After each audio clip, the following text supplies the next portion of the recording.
esqueça tudo ao redor, para que nada me venha impedir. Do teu trono a graça fluir. Vem, meu ser, transformar pelo amor, que do alto te manda, Senhor, possam todos os que aqui estão, bem unidos, estar em oração. Vem, Senhor, elevar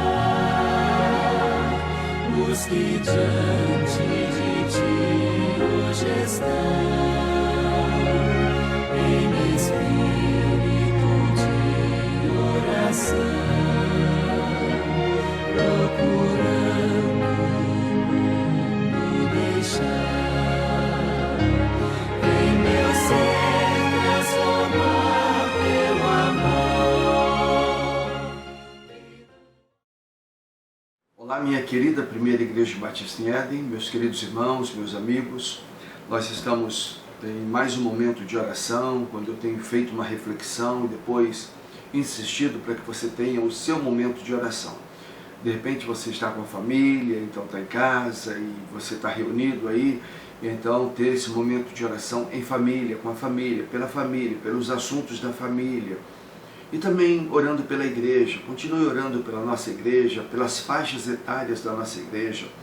Nós temos as crianças, juniores, adolescentes, jovens, adultos, idosos. Então ore pelas faixas etárias. Lembre de orar pelos enfermos da nossa igreja, enfermos da sua família, enfermos que você conhece, então ore por eles. Continue orando também pelo nosso querido Brasil. Não esqueçamos do nosso Brasil, aqueles que governam o nosso país, a nossa pátria querida. Então continuemos orando pelo nosso país. Orando também agora pelos resultados das eleições. Foram eleitos muitos prefeitos e vereadores. Então orando por eles, para que Deus os abençoe. No nosso caso específico, em São João de Meriti, precisamos continuar orando para que se defina de forma que seja agradável a Deus e que seja bênção para o nosso município. Então vamos orar para que essa definição agora na escolha do prefeito seja feita também na presença de Deus. Vamos continuar então. Nós estamos estudando nessa semana como conseguirei resolver os meus problemas. Todos nós temos os nossos problemas. Jesus chegou a dizer, deixe para amanhã o mal de amanhã, o problema de amanhã, então as circunstâncias adversas do amanhã. Então nós temos circunstâncias adversas a cada dia.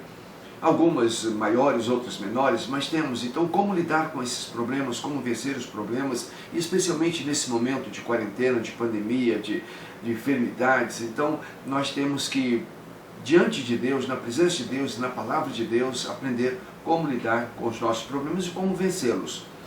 E nessa semana então estamos pensando nessa direção, como conseguirei resolver os meus problemas. Nós já vimos o primeiro princípio, nós precisamos identificar o problema. Então, o que realmente é o problema? E vimos que, na maioria das vezes, o problema não são pessoas, nem o próprio inimigo. Às vezes, o nosso maior problema são as nossas atitudes, a forma que nós encaramos, que nós vemos a situação, então está dentro de nós. Depois nós vimos que nós precisamos levar os nossos problemas ao Senhor. Então, conte ao Senhor, coloque no altar do Senhor. Depois admita a sua incapacidade. Nós precisamos, hoje nós vamos ver isso, admitir nossa capacidade, dizer para o Senhor, eu não tenho capacidade, eu não tenho condições. Como resolver esse problema? É o que nós vamos ver hoje. Então existe apenas uma pessoa que Deus não pode ajudar.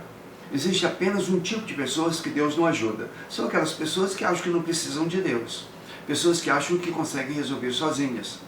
Então essas pessoas Deus não ajuda, Deus não pode ajudar, não consegue ajudar, porque são pessoas que não acham que não podem, que não precisam de Deus. Como seres humanos, nós somos seres sobrenaturais. Nós não somos apenas carne e osso, nós somos seres sobrenaturais. E os problemas que nós temos, eles estão também além dessa realidade física.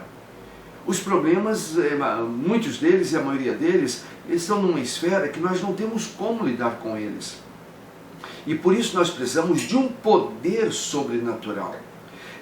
Em que pese eu ter dito que nós somos sobrenaturais, porque nós não somos apenas carne e osso, mas há uma esfera que só Deus pode agir. Então nós precisamos do poder de Deus, nós precisamos da ação divina.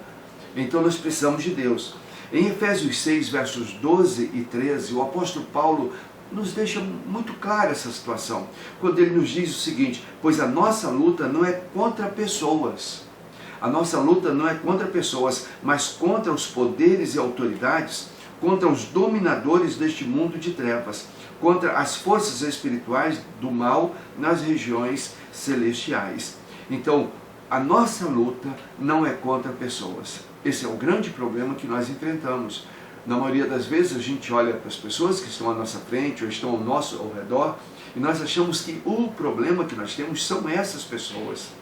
E na maioria das vezes o problema não está nas pessoas. O problema ele está numa circunstância mais elevada, em que só o poder de Deus pode nos ajudar. Nós precisamos depender de Deus. Então nós precisamos admitir a nossa incapacidade. Chegar diante de Deus e dizer: Deus, eu sou incapaz. O apóstolo Paulo também, no capítulo 6 de Efésios, no verso 3, ele diz: por isso, vistam toda a armadura de Deus, para que possais resistir no dia mau e permanecer inabaláveis depois de terem feito tudo.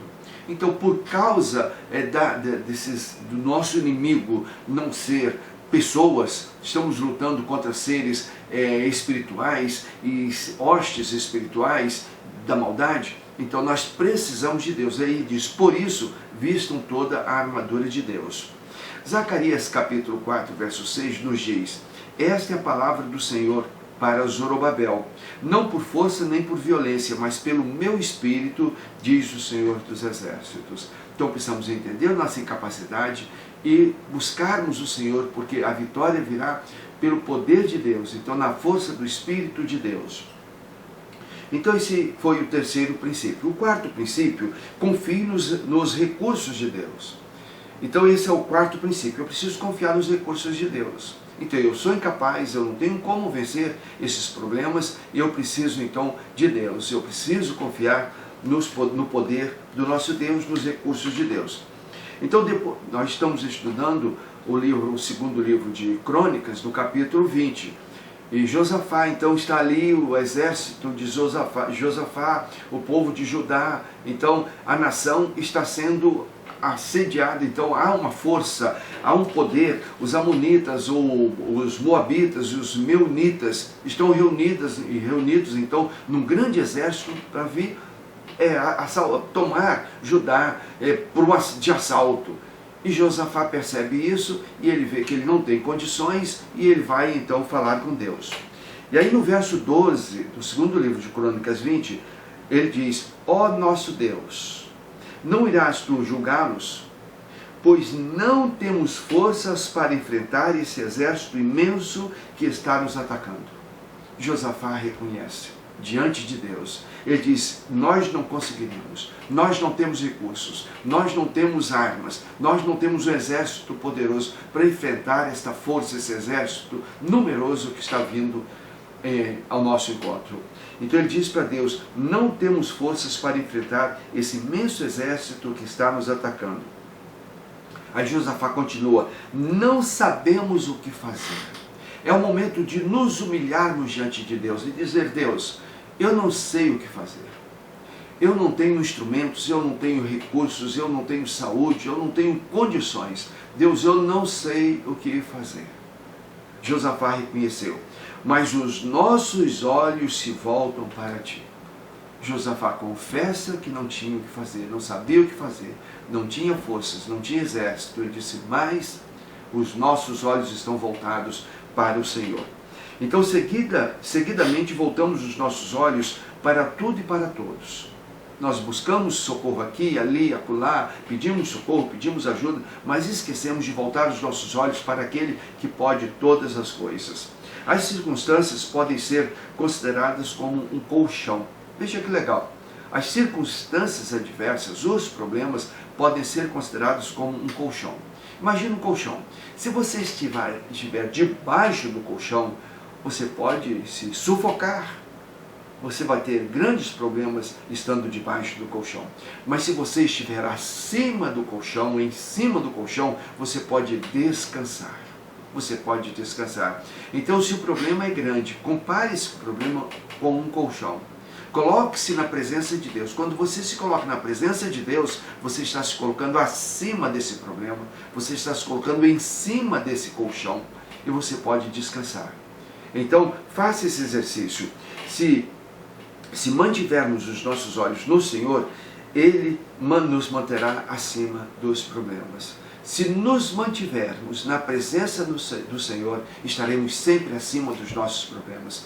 Se nos mantivermos sempre aos pés do Senhor, estaremos sempre acima dos nossos problemas. Então que Deus nos abençoe, possamos aprender com Josafá, confessar que o Senhor somos incapazes, não temos mais como fazer, o que fazer, não temos recursos. Mas Deus, os meus olhos estão fitos no Senhor. Amém? Que Deus nos abençoe. E agora eu quero pedir você para ter o seu momento de oração com a sua família e orando também por você mesmo e depois tendo a sua possibilidade de estar sozinho, ore sozinho, tenha o teu tempo a sós com Deus. Vamos orar? Pai querido, louvado seja o teu nome, obrigado pela lição que Josafá nos dá. Obrigado porque ele foi humilde o suficiente para ver que ele era incapaz de enfrentar aquela força, aquele inimigo, aquele problema tão grande. Mas ele reconhece isso diante do Senhor. Ele confessa para o Senhor. Ele diz, eu sou incapaz, eu não sei o que fazer, eu não tenho recursos, mas os meus olhos estão fitos no Senhor. Ele confiou no Senhor. Obrigado, Pai. Eu peço que o Senhor nos ajude para que nós possamos agir sempre como Josafá agiu. E eu peço que o Senhor continue nos abençoando. E abençoe, Pai, de forma muito direta, cada pessoa que está me acompanhando, me ouvindo, assistindo e participando desses estudos, Pai. Que eles possam ser alcançados pelo poder da Tua Palavra. Que eles possam acreditar na Tua Palavra, confiar na Tua Palavra. E que eles possam, assim, serem abençoados. Pai, nos ajude, a todos nós, a vencermos os nossos problemas no nome poderoso de Jesus. Amém e amém. Então que Deus te abençoe e até amanhã, às 22 horas, quando nós vamos continuar estudando este tema. Como posso vencer os meus problemas? E amanhã nós vamos então ver como Josafá descansou na fé. Amém? Então até amanhã, te aguardo amanhã para a gente continuar esse estudo. Confia.